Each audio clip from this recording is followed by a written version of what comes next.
fact from the book, The Technology of Orgasm by Rachel Means. It is illegal to sell vibrators in the following states: Alabama, Texas, Mississippi, Georgia, Louisiana, Virginia, and Indiana. In some states, if you are caught with intent to sell, you could receive up to $5,000 in fines and face up to 3 years of hard labor. It is totally legal to sell guns in all these states. We have yet to hear of a mass murder committed with a vibrator.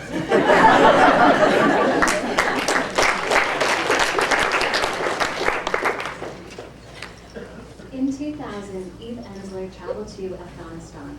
There, she witnessed firsthand what misogyny would look like if it were to totally fulfill itself. Under the Taliban, women were essentially living the lives of walking corpses. This monologue is for the brave, tender, fierce women of Afghanistan who not only survived, but kept their country alive. This piece is not about the burqa per se, wearing what is obviously a matter of culture and choice.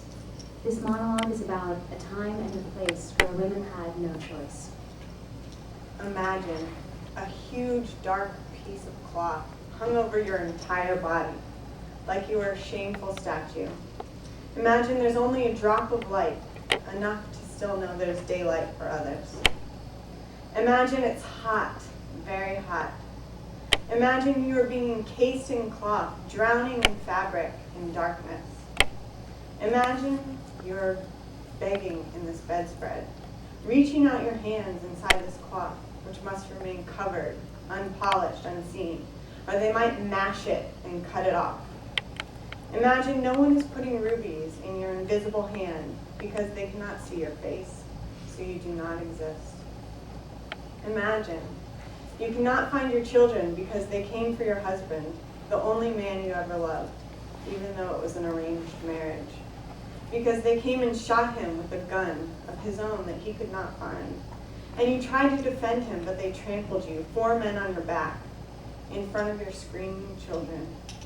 Imagine you went mad, but you did not know you were mad, because you were living under a bedspread. And you hadn't seen the sun in years, and you lost your way. And you remembered your 2 daughters vaguely, like a dream, the way you remembered sky. Imagine muttering as a way of talking, because words did not form anymore in the darkness. And you did not cry because it was too hot and wet in there. Imagine bearded men that you could only decipher by smell, checking your socks and beating you because they were white. Imagine being flogged, beaten in the streets in front of people that you could not see. Imagine being humiliated so deeply that there was no face attached to it and no air. It got darker there. Imagine no peripheral vision. So like a wounded animal, you could not defend yourself or even duck from sideward blows. Imagine laughter was banned throughout your country in music, and the only sounds you heard were the muffled sounds of the azoon, or cries from other women being flogged inside their cloth, inside their dark.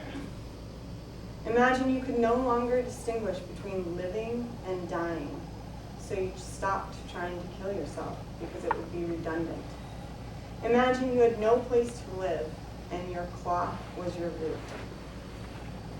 As you wandered the streets, and this tomb was getting smaller and smellier every day, you were beginning to walk into things. Imagine suffocating while you were still breathing. Imagine muttering and screaming inside this cage and no one is hearing. Imagine me inside of the darkness in you. I'm caught there. I'm lost there. Inside the cloth, which is your head, inside the dark we share, imagine you can see me. Big dark eyes, you would know me.